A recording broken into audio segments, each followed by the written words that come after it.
They are considering making a bid, and that the Shakhtar Donetsk hierarchy are actually going to be in London, potentially at that game this evening, for talks with Todd Boehly. Now, Arsenal have been in talks with them for some time. Details of the structure of the fee appear to be the stumbling block so far. So I guess the best question is, would Mudryk be a better signing for Arsenal or for Chelsea? Now, I think firstly we've got to discuss the fact he is one of the most exciting young players in world football at the moment. Roberto De Zerbi, the Brighton manager, worked with him at Shakhtar and said he's got potential to win the Ballon d'Or one day. So this is the sort of player we're looking at. Now, I actually think he'd be a better signing for Chelsea than for Arsenal. One of his key attributes, he's got many, is his pace. He's unbelievably quick. He loves to take players on, which is something you don't really see so much in the Premier League now. Arsenal already have two players who can do that, in Martinelli and Saka. Chelsea, yes, they've got Raheem Sterling, but he plays in a slightly different way than he used to when he burst on the scene. They've got the likes of Ziyech, Mount, Pulisic and Havertz, who are more number 10s who play in wide areas. But with a player like Mudryk, he can challenge you on both sides. He makes the pitch bigger. He can take on a defender, which defenders absolutely hate. I think if Graham Potter could get him in, that offers something that they don't have at the moment, and it could be something which propels them to a better place than they're in at the moment. He wants Arsenal though, doesn't he? Yeah. All his social media and everything that's been going on in the last few weeks, he's been watching Arsenal games. I think he even put a social media story up where it says, you know, Gunners helped win the Premier League. All the signs are pointing from a player perspective that he wants that move to Arsenal. But Chelsea have got the financial power, it seems, to swoop in. I mean, what happens if Chelsea offer more money than Arsenal? Well, this is the problem, isn't it? I think sometimes you've got to look at what's the best deal for the club, but actually what's the best deal for the player. And if I was a forward player, I'd look at Chelsea and think of the forward players that have gone there over the last few years and think, has anyone really joined Chelsea in the last 2-3 transfer windows, played in that front three position and excelled? Probably not. I can't think of anyone who's gone there and excelled in the front three positions. Arsenal now, which would have been mad to say 12 to 18 months ago, feel a better proposition for me. If I was a player looking to move to the Premier League at the moment, I'd rather go and play for Arsenal than Chelsea from a football perspective, because Chelsea just feels a little bit chaotic. At the, you know, signed Sterling in the summer. His best position's on the left flank, which is Mudryk's best position. But yet Sterling's barely played on the left flank for Chelsea. He spent time at the right. He's played wing back as well under Potter.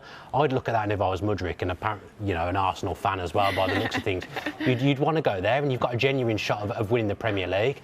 At this moment in time, the way the Premier League's gone this season, there's a very real chance that three of Chelsea, Manchester United, Tottenham, and I've forgotten who the other team is.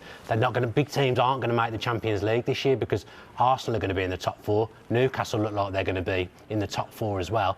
So there's only really one space left in that top four, and at the moment, I wouldn't back Chelsea to get that. So if I was Mudryk, I'd want to go to Arsenal, because you've got more chance of playing Champions League football next season as well. I mean, is that a serious consideration for these players? I mean, Enzo Fernandez has just won the World Cup. He wants to be playing at the highest level.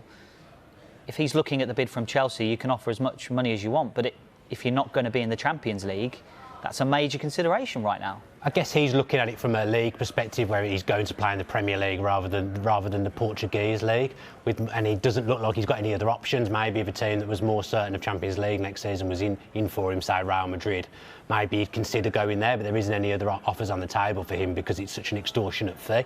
I think for Mudryk, he's looking at Arsenal and thinking, one, he's been a supporter all of his life by the looks of things. Two, they're heading in completely in the right direction, and they've got a manager that's proven to harness young talent.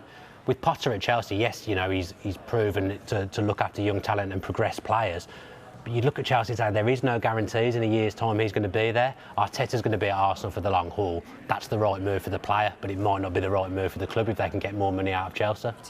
I think that... Sorry, you jump in, Harry. I was going to say, do you not think, though, for Arsenal's perspective, they want to strengthen from a position of strength already? They're at the top of the Premier League. They've got Gabriel Jesus out to injury. They're looking at that forward line. They want a bit more competition for Martinelli. And Nketiah's done really well in stepping in for Gabriel Jesus, but in a long-term thing throughout the rest of the season. If they're going for the title, they really want to be in a position of strength. And look, yes, it might cost more than they were expecting, but then they could go on being Champions League next season. That looks like it's almost guaranteed. If they manage to go on and win the title against all expectations, I think it does rely on strengthening when you're in these positions, and it would be the perfect time for them. They're a few points clear at the top, but Manchester City, we know the kind of runs that they can go on. They need more talent in that forward line if they want to go and do the whole thing, because we know how important squad depth is to teams going for the Premier League.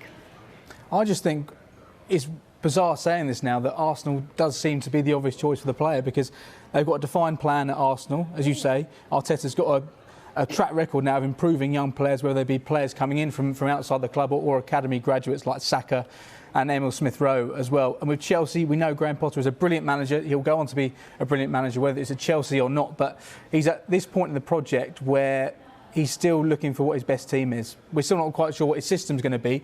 And players like Mudryk and his representatives will look at that. And when you're adjusting to a new country, you need to be going in with as many boxes ticked as possible. And I think going to Arsenal, it's all there for him. Whether or not he'd start with the way those two wide players are playing, Chelsea, that's the one. He may get more game time, but I think, as you say, for Arsenal, in the last few years, they've just fallen away because their squad depth's not been there. If they've got a player like Mudryk who can come in, even if he creates 2 or 3 assists, score 2 or 3 goals, that could be the difference between them finishing second or them winning the Premier League for the first time in 18, 19 years.